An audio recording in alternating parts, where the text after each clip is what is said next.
Alexandra Fisher, que es terapeuta ocupacional senior en el servicio de enfermedad de Huntington de West Midlands, en el Reino Unido, y tiene el honor de haber recibido recientemente el premio de la Asociación de Enfermedad de Huntington a la excelencia en salud y atención social.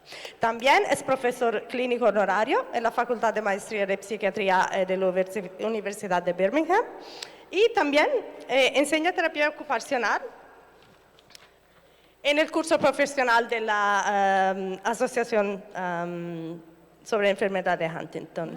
Y colabora con la red europea y están al punto de actualizar las pautas de mejor prácticas para terapia ocupacional sobre la enfermedad de Huntington. Entonces, thanks very much. I'll leave you to Alexandra. Hello, can everyone hear me? Yay, okay. I promised that I would say, hola. Hola, hola, okay, okay. Gracias to Factor H for inviting me to speak. I have to admit that when I was invited to speak, I was a little bit apprehensive. I was apprehensive because where I work, there are so many things that I take for granted that I know that in the audience here that perhaps you don't have access to. So I was a bit worried. But over the last few days, what I found is that actually we've got more to unite us than I ever knew possible. So if you'll allow me, what I'm going to do is I'm going to talk about the service that I work in the UK. And whilst I talk about it, I'll talk about the things that I think unite us, which is, in principle, the advocacy for our patient population and the inclusion of people with Huntington's disease into society. Okay. So I've called my talk Doing, Being, Becoming, and Belonging. I'm an occupational therapist, and doing, being, becoming, and belonging is about several key concepts that underlie occupation and occupational being. We are all occupational beings. And this afternoon, I've heard so many wonderful philosophies about occupation and social medicine. And it's really great to hear that you're talking about it, because people are living with HD right now. And yes, I know that all the work is going towards treatment, but actually this is about how can we help people live with the disease, and how can we help them transform still, because they're very capable of that. And that's what my profession aims for.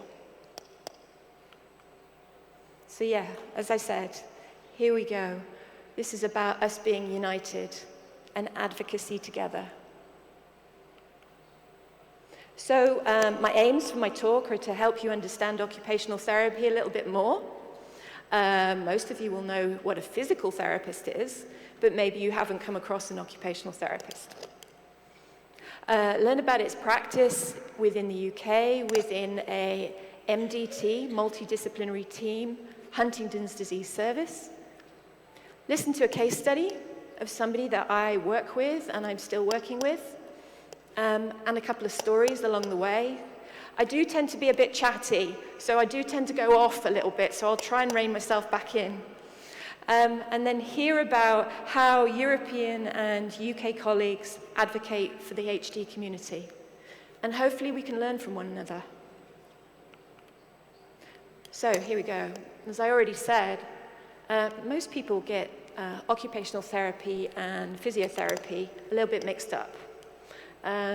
Most people have heard of a physical therapist because I think it's relatively easy to understand as a concept.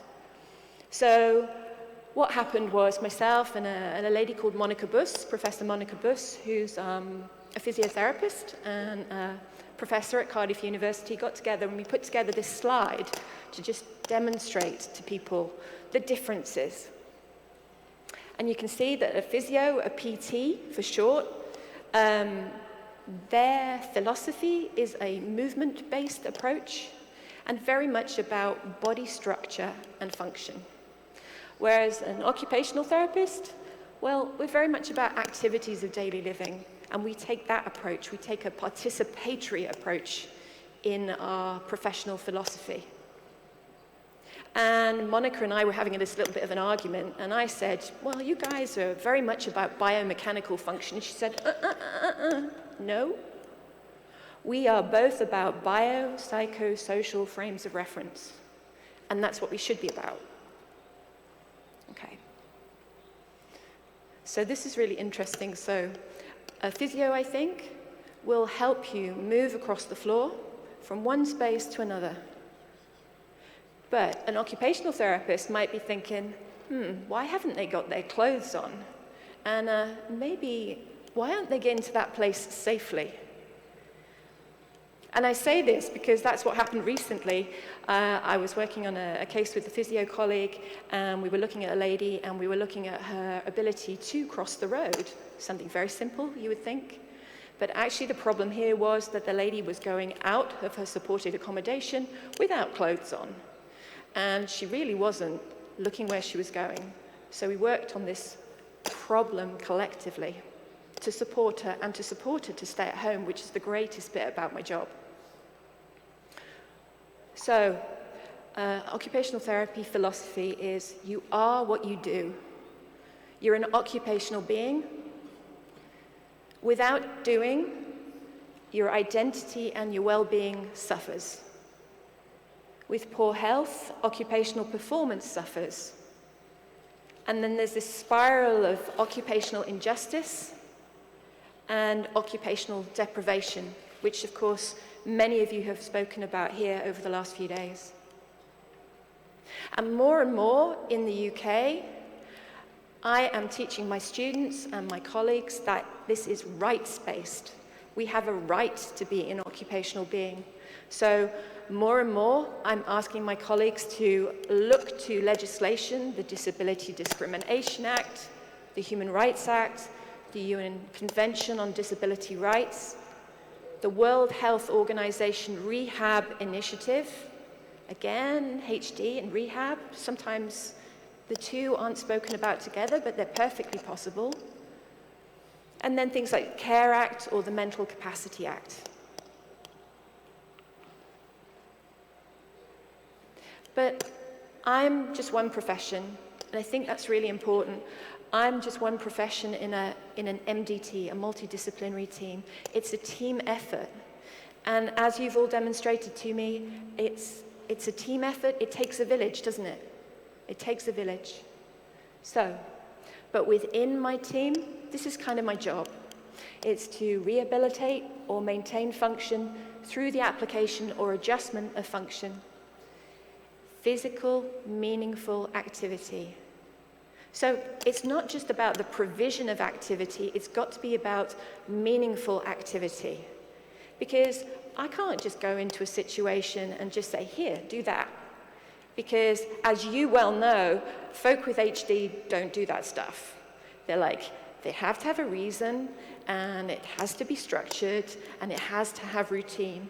And as we've heard, that's really, really important in their support systems. So yeah, use of activity, absolutely, but it's not just the provision of activity. We do baseline assessments, just like all other professionals, and I could bore you rigid with the amount of assessments that we could do, but essentially it's what's called a functional or occupational analysis, and it forms the basis of our discussion around treatment goals, person-centered treatment goals. And then in the UK, we work jointly with other MDT colleagues due to the complex needs of the condition. So we work in health, we work in social care, we work in housing, and with third sector charity colleagues. Ooh, gone a little bit too far. Okay. Okay, so I guess that brings me back to our team. Our team serves 500 families across the West Midlands in the UK. So that's 500 individuals with Huntington's disease plus their families. We're based in neuropsychiatry, which, if none of you know, is actually not just solely focused on movement. It's about the brain and the mind together. We're multidisciplinary. It's OT, physiotherapy, nursing, speech and language therapy, dietitian, and we're led by a neuropsychiatrist. But actually, we have a very flat hierarchy. We are interdisciplinary. So everyone works beyond their role, and communication is key. It's absolutely key, because when you're dealing with such a complex condition, it's so easy to go slightly astray.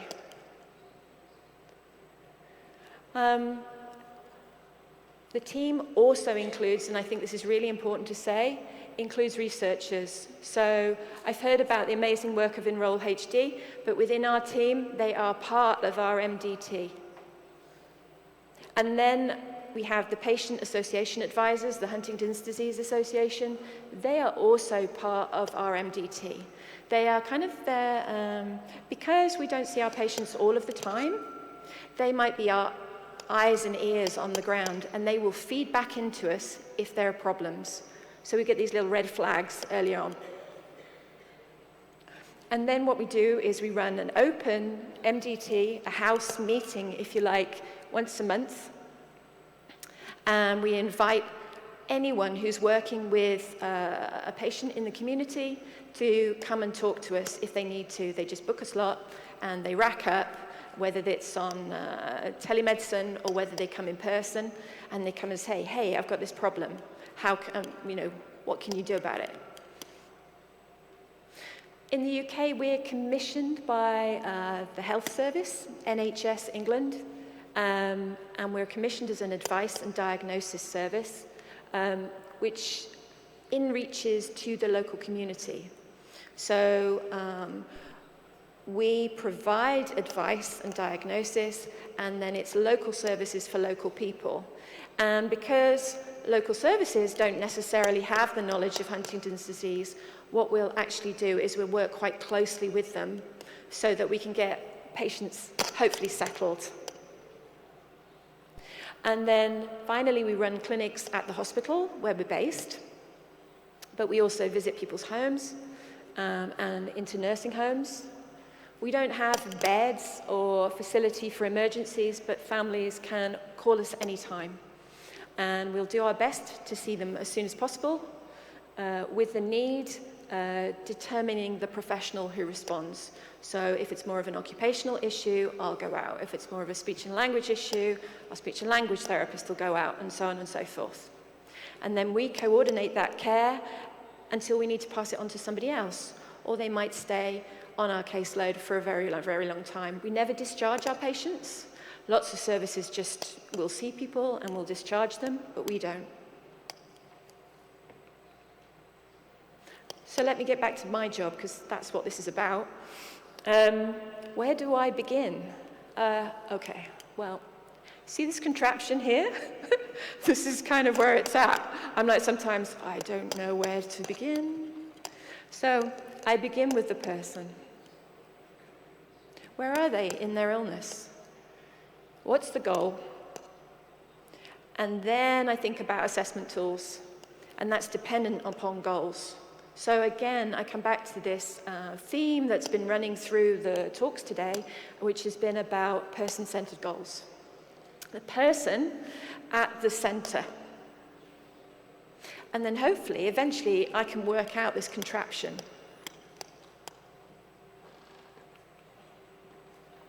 Hopefully, I've not gone too far. Yeah, no, I haven't. There we go. Okay. The considerations for therapeutic input in Huntington's disease. Again, here we go, the person at the center. And then, in line with my professional philosophy, it's about the environment, it's about their occupation, and then it's about protective factors, risk factors, and often life events. So And then we've got Huntington's disease factors, which are of particular importance, which I'll explain in a moment, to decide whether I take a rehab approach, a rehabilitative approach, or perhaps a compensatory approach. I've put here at the bottom, you'll see life events. I think this is really important. I think we often think that folk with HD maybe don't get affected by life events, but they really, really do. And for me, what's happened and what taught me this was I had a gentleman who was doing really, really well, and he was living in the community, and he had a paid caregiver going in once a day. And but then he started to fall more, and then he started to self-neglect, and it just seemed really sudden, and I couldn't quite work out what was going on. And actually what it was the day center where he'd gone to. He had 3 good mates with HD, and they'd all died really, really quickly. And he was grieving, and he just didn't know what to do with it. And because he couldn't express it, it was expressing itself. So this paper by Walker in 2007 taught me that I have to look at absolutely everything that's going on in my patient's life. Then, in line with everything else, my goodness, resources, the bane of our lives. In the UK, there's no more money in the pot. So get really clever. Yes, I can draw on social services, possibly, if the person's entitled, but they keep setting the bar really, really high. And then maybe I can go to health, but it's not clear-cut, and they keep setting the bar higher and higher, which means that I have to provide more and more and more evidence. And I will do, of course I will do, but my goodness, they don't make it easy. And that's when I keep talking about legislation and rights. So I'm getting really good at arguing. In fact, probably I spend most of my time not assessing folk. I probably spend most of my time on the phone arguing. And then last but not least, of course, family and friends. I know we talk about Huntington's disease being a disease of families, and absolutely we must involve them in our conversations. But I'm also wary that I don't want to burden them as well. I don't want to burden people that are already overwhelmed. Yes, there's love, but they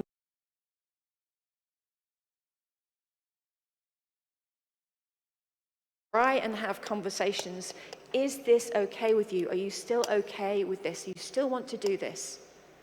Because actually, I was talking to a gentleman yesterday, and to lots of my patients' families who give up their lives to look after their loved ones, but then when their loved one passes away or moves on elsewhere, they're suddenly expected to be a citizen again, and they've not paid into their pension or anything like that. So I really try and take that into account in everything I think about.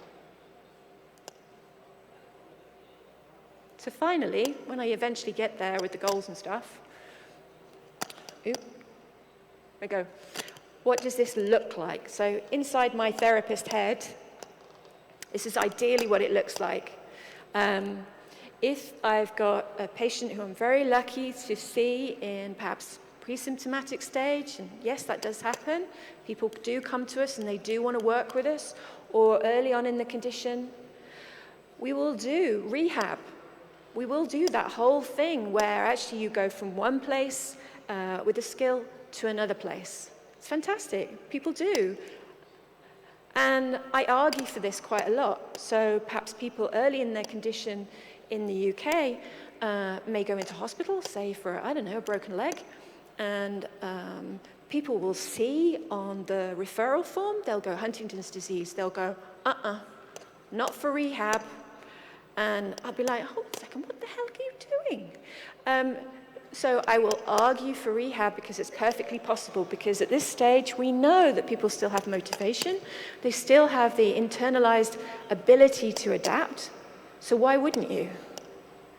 And then there's also things such as a concept now called prehab, and prehab is actually things such as the things that you're doing here, you know, in Factor H, you know, you're looking at the education of kids that are at risk, you know, prehab, basically drawing on the cognitive reserves, the physical reserves, and building on those that we know that education and skills do.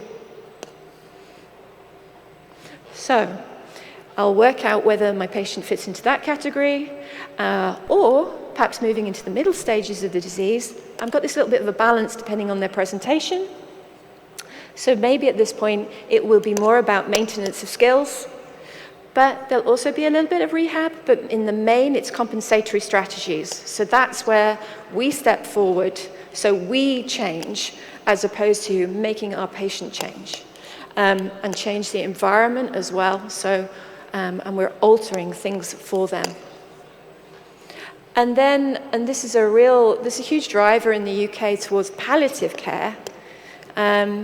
But quite frankly, things should be palliative and quality of life focused right from the very beginning. And by palliative, I don't mean end of life, I mean quality of life. That's what it should be about anyway, surely. But towards the late stages, it is more palliative. It's termed palliative in the UK. And this is the point where actually you can still do some really, really lovely work, but you have to really, really lean in to your patient. And there's some great assessment tools, such as the pool activity level, which allow you to work out how that person is thinking and doing, and so that you can do that, and that you can have that meaningful connection with them. But this is all subject to, obviously, insights, capacity, cognition, particularly apathy, oh my goodness, engagement, presentation, risk and support mechanisms. Often or not, what tends to happen initially is they're like, who are you? What are you doing at my door? Go away. So often I have to put a lot of effort into rapport building. So I'll get therapists who'll phone me up, and in the UK, sometimes you're only given about 6 sessions to go and see somebody, and then the therapist has to discharge you. And they'll go, I've got to the end of my 6 sessions, and I'll be like, okay, you need to give it another 6. And they'll be like, but will you talk to my boss? And I'll be like, okay, I'll talk to your boss. So, and that's the way it goes. You just negotiate all the time. Oh, I'm gone tired. Okay, so this is a guy that I'm still working with, but when he first was referred to me, this is what he was referred to me for. What a delight, actually, somebody with HD, and they're still working. So a man in his early 40s, and he was working in a factory full-time, married, teenage daughter. They live in their own home, and they got a mortgage. And his wife also works full-time. And he'd been recently diagnosed with Huntington's disease, and he'd become anxious and depressed. He's got some involuntary movements, and they're slightly affecting his fine motor skills and his balance. But look at this, his job involves operating extremely heavy machinery and moving very heavy parts from one area to the factory to another. And his employers have become concerned about the risk of him injuring himself or somebody else after he's made a mistake. So lots of my referrals are often about risk. They're often about risk. So what I did was, in line with my thinking, remember that earlier on? I was like, okay, what are the protective factors here? What's the familiarity with this gentleman's job? What about his company's willingness to adapt his job? Because when companies bring risk into something, it usually means that they're thinking, we're going to shift him out. So actually, I had to have a conversation with them. And I had to bring in the conversation about the Disability Discrimination Act. Okay, so I had to bring out the big guns. And then I thought, okay, yeah, there's that. So they were willing to listen. There's also the positive effect on his moods. And again, do you remember that statement I said earlier on, that occupation and being an occupational being is doing and being and becoming and belonging? All of those things, you know, this man, this was his role, this was his life. He had been in that factory a very, very long time. And if we were suddenly going to take it away, what on earth would that do to him? So all of those protective factors came into my thinking. Then I was thinking, okay, what about the risks? So maybe, you know, the referral was about the risks. What about the cognitive and motor changes? And the effect that those have on his occupational performance. I can't ignore that. What about the nature of the job? He's in this really, he's lifting heavy machinery, and he's in this really, really busy part of the factory. And Alexandra, you've just spoken about sex and multitasking. Imagine it in the factory, not sex in the factory. I didn't mean that. I didn't mean that. I just meant, but. And the environment, all of those kinds of things. Okay. And then I was thinking about the other stuff. And it's not just other stuff, it's not satellite. I was thinking about family work. I was thinking about finances. Okay, what if we can't adjust the job?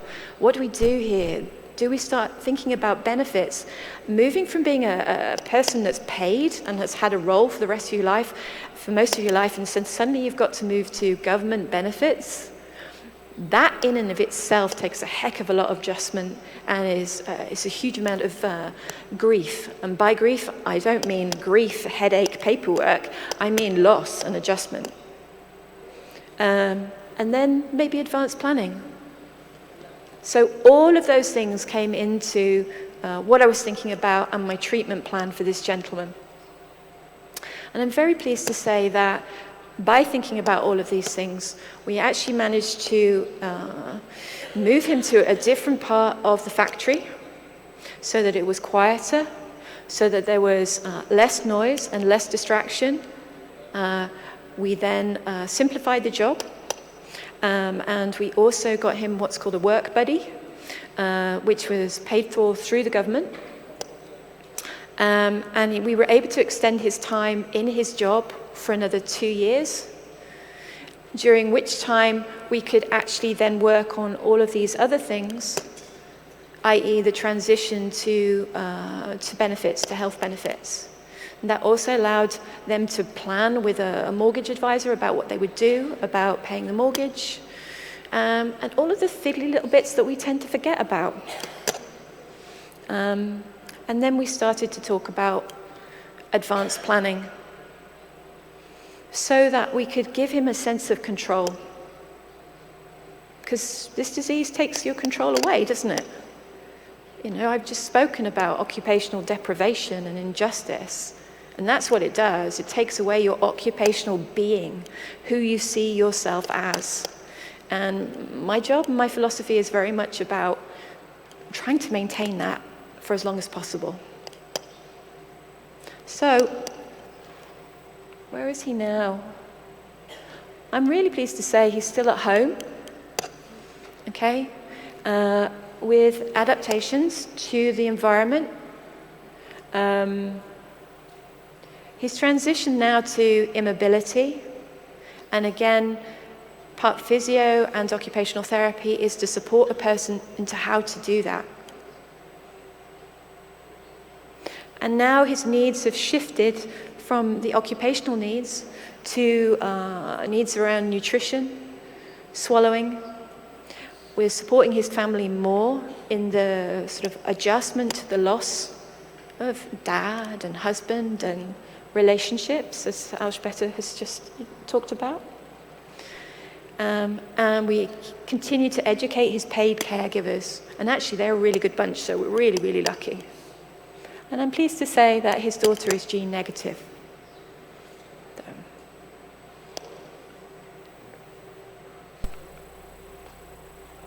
I guess my role in the sort of mid to late stages, certainly in the UK, is very much thinking about housing adaptations, rehousing, manual handling. That's the safe and acceptable practice of moving people. And we've got a lot of legislation in the UK. Oh, so much. But that's the stuff that I can draw on. Specialist wheelchairs, specialist static seating. Those things are really, really important, actually. We do a lot of work, and there's a lot of case study-based work that goes on about how we can create seating that actually I've seen reduce quite a lot of movement, because actually in movement there's the career has a sensory feedback process, and actually if a person is uncomfortable, often the movement increases, and actually when they're in a supported, cushioned environment,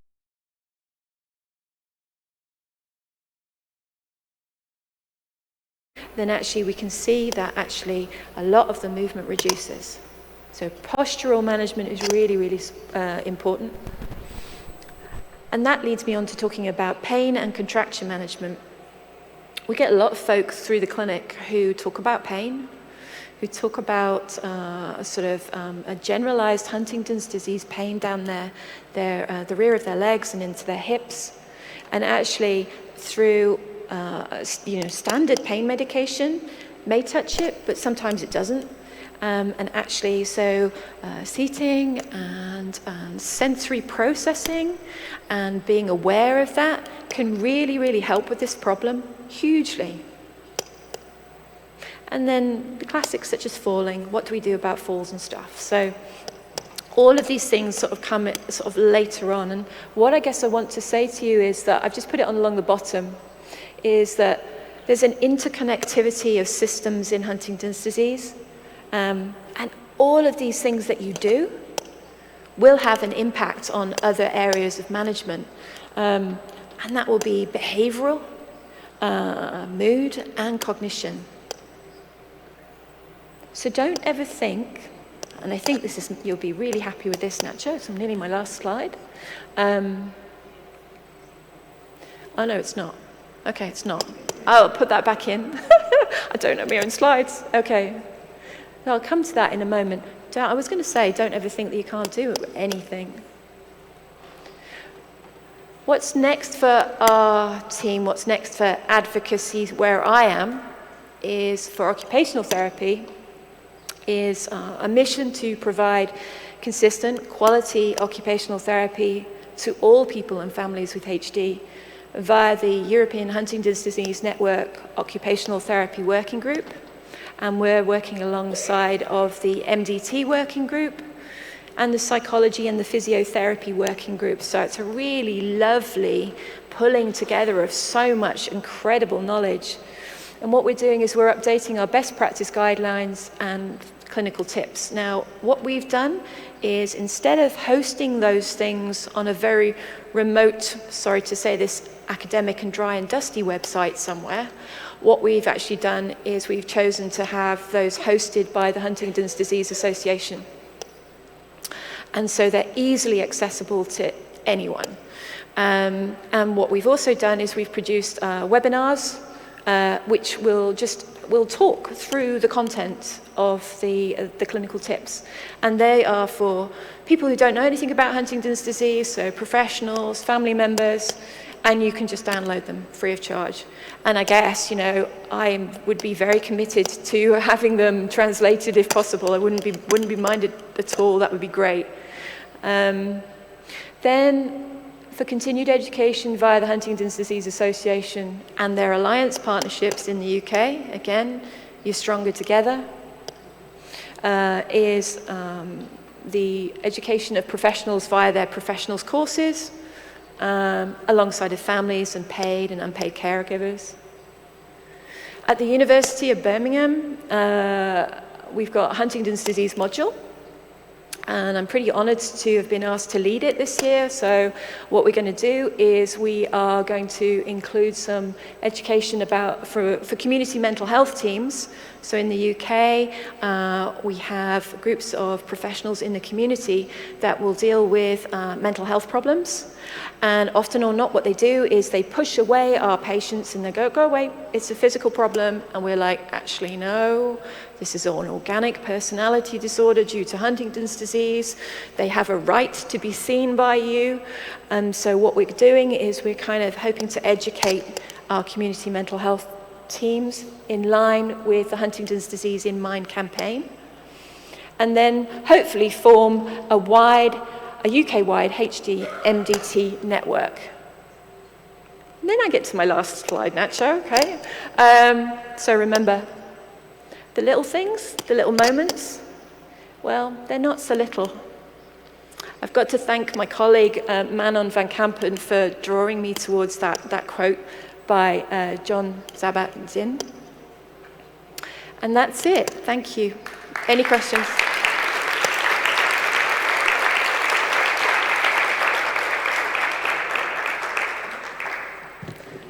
Have you got no time for questions? Ha. Ha.